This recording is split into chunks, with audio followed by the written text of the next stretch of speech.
friends, welcome to my kitchen. I'm Rita from Harbor Breeze Home, and today we're making a super yummy dessert straight from my mom's recipe file. She wrote this recipe out for me and gave it to me when I was a newlywed, and even put it in a nice little plastic cover. I have been making this for so many years. It is super, super delicious. It's called Mocha Refrigerator Pie is what the title is that my mom wrote, but she was making it usually for a holiday dinner with lots and lots of people.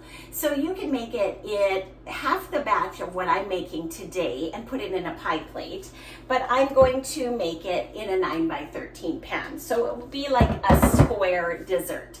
Now this dessert is made up of 3 different layers. There's the crust, there's a chocolate layer, and a coffee cappuccino layer. It is so delicious. So we're going to get started. This recipe has a lot of things that you sort of melt and cool and then you add in. So we're going to get started first by melting some chocolate chips with corn syrup and water, which sounds strange, but I'm just trusting the process, knowing this works. It says you can do it in a double boiler, which I'm doing now in my vintage pans that I got as a wedding gift 35 years ago. I just have a little bit of water in this bottom pan. I'm going to put it on the burner and put my chocolate chip mixture over the top of it and turn the burner on. Now, and cover it. And the way this works is the hot water will gently heat up the bottom of that top pan and melt what's in the top. So that's what using a double boiler works like.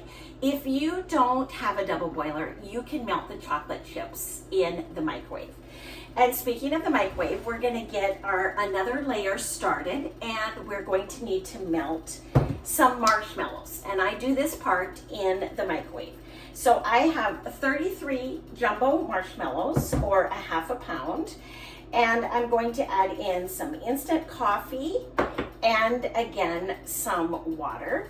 And I'm just going to put that in the microwave for about 1 minute and stir it until it's all melted. This is the marshmallows after they've been in the microwave for 1 minute. So I'm going to give them a little stir. They're already hot and it smells amazing. I can smell that coffee in there, and they're melting pretty good. I find that melting marshmallows is really funny. They look so fluffy when they're hot in the microwave, but when you stick your spatula in, it sort of makes them deflate. And that is just what happens with my marshmallows anyway.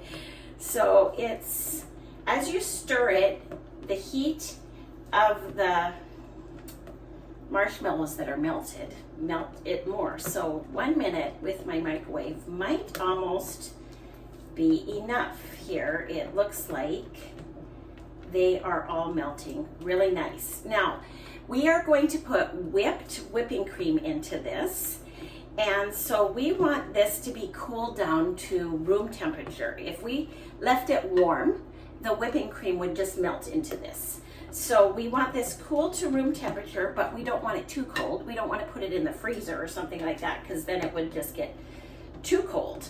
So we're just going to set this on the counter while we do the rest of the stuff and let it cool off to room temperature. I don't know if you see this, but the bottom pan of water is boiling. So I'm going to turn that down to a simmer, and I'm going to give this a stir and just keep stirring it until it all melts down. So this will take a little bit, and while this is melting, we're going to put together the crust ingredients. The crust, I have, let me tell you, 1 cup of flour, 1/4 cup brown sugar, and a 1/2 cup butter. Now you can use nuts in this crust if you want. I chose not to today. And this butter is not room temperature, which might be ideal. I don't know. I just took it out of the fridge, and I'm cutting it in with this pastry blender until it's coarse like oatmeal. Now I know a lot of recipes nowadays call for butter to either be chilled or at room temperature or different things like that. But I know when my mom did her baking, she did not fuss with the butter temperature that I know of anyway. She just took the butter out of the fridge and made the recipe. So that's what I'm doing today too. I just took it out of the fridge and I'm just cutting it in. If you don't have a pastry blender, you can also cut in your butter like this with 2 knives. I remember my home ec teacher teaching that too. So that's another little shortcut if you don't happen to have a blender or a pastry blender. But I tell you, I use my pastry cutter all the time. It is one of my essential kitchen gadgets, and I have put a list together of my favorite kitchen tools that I use in my Amazon shop, and I will link that below for those of you who are interested in that. Okay, this is done, and as you cut in with a pastry cutter like this, you want to use a knife to cut it up or to clean it out every now and then too, because you might get stuff stuck in there. So this is what it looks like when it's finished. It looks kind of like coarse oatmeal. Now we're gonna put this, pat this in the bottom of a 9x13 pan and bake it for 10 minutes. Here it is all patted in the pan, and I'm just putting it in at 350 for 10 minutes. At this point, you can see this is starting to melt and get smoother. So I'm just gonna keep stirring that till it smooths out. This recipe keeps you on your toes a little bit because you've got a lot of sauces and things melting, and you're gonna be whipping things, and you want things smooth and you want things cooled. So I keep an eye on my chocolate or my chocolate marshmallow and stir it every now and then too, to make sure it's cooling nicely and it's not getting too cool before I add in the whipping cream.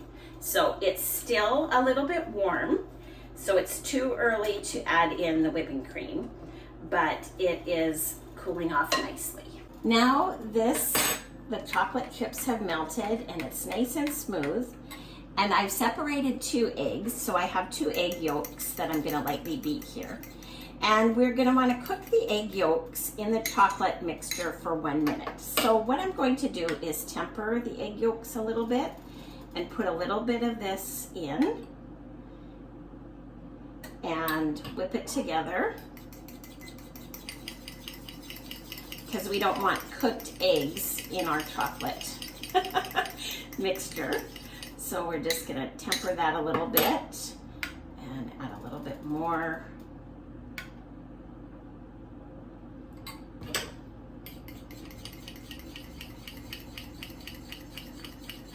There we go.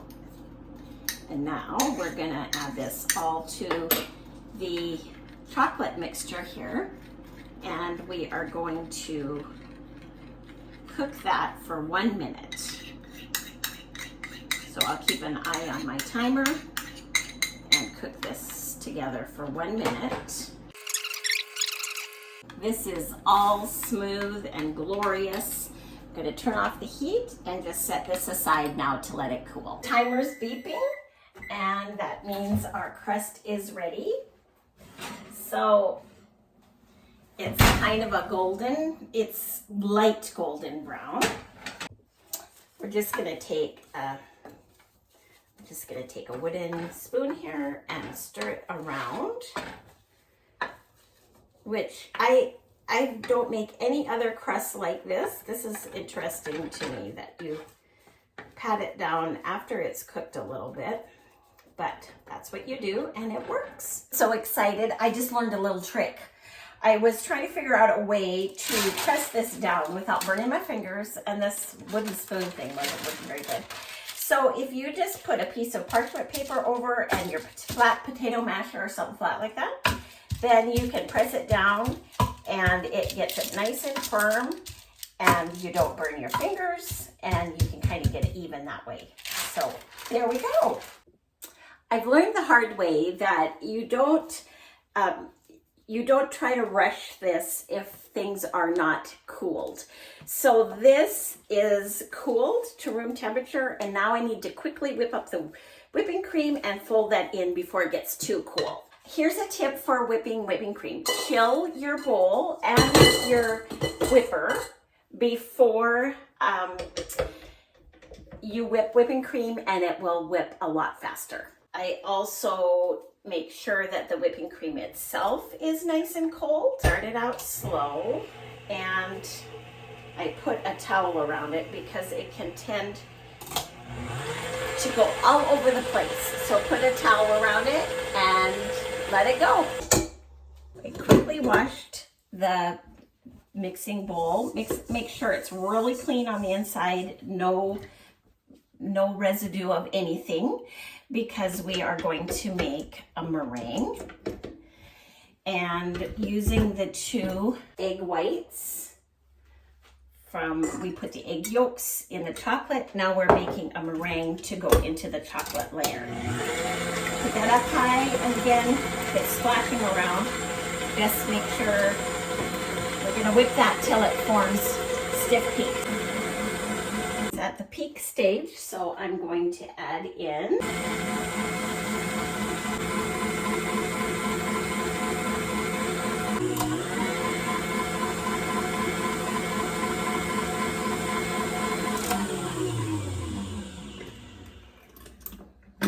there we go.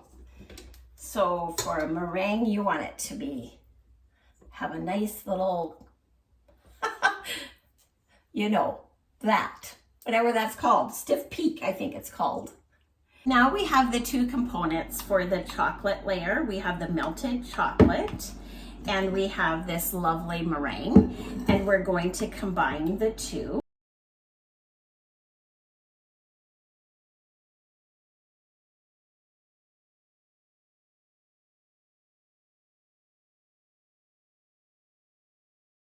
So we have all 3 layers. We have our crust, and it's nice and chilled. We have the coffee layer and the chocolate layer. And now we're just going to layer it up. And what the recipe says is to layer half the coffee, half the chocolate, half the coffee, half the chocolate. So I'm gonna try something a little bit different. I am going to chill it a little bit in between the layers, just to see if I can get it to layer up really pretty. The coffee layer is obviously a lot thicker than the coffee or the chocolate layer.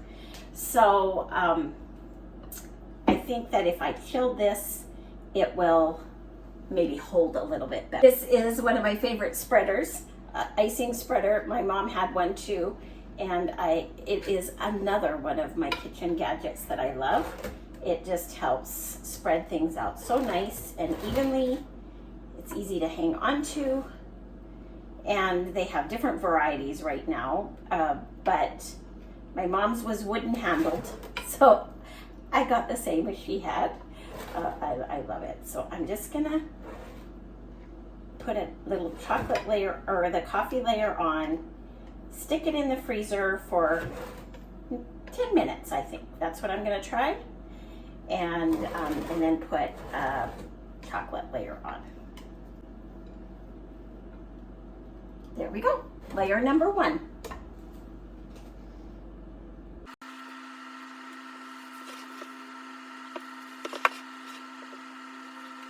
About 7 minutes to cool, and it is in a nice layer there. So I'm just gonna make sure I whip it up so it's nice and smooth again.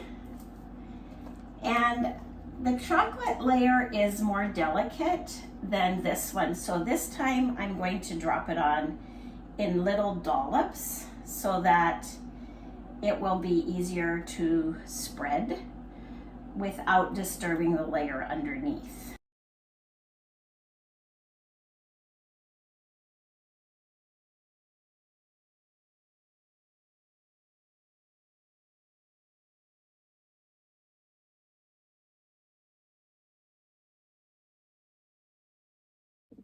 I have just a little bit of like marshmallow that I would like to, like add a little decoration. I never thought of this, or I could have maybe saved all of the marshmallow for this, but if you put a little dollop in and just move it around, it kind of makes some decorations. I'll just cover it with plastic wrap, put it in the fridge until it's ready to serve tomorrow.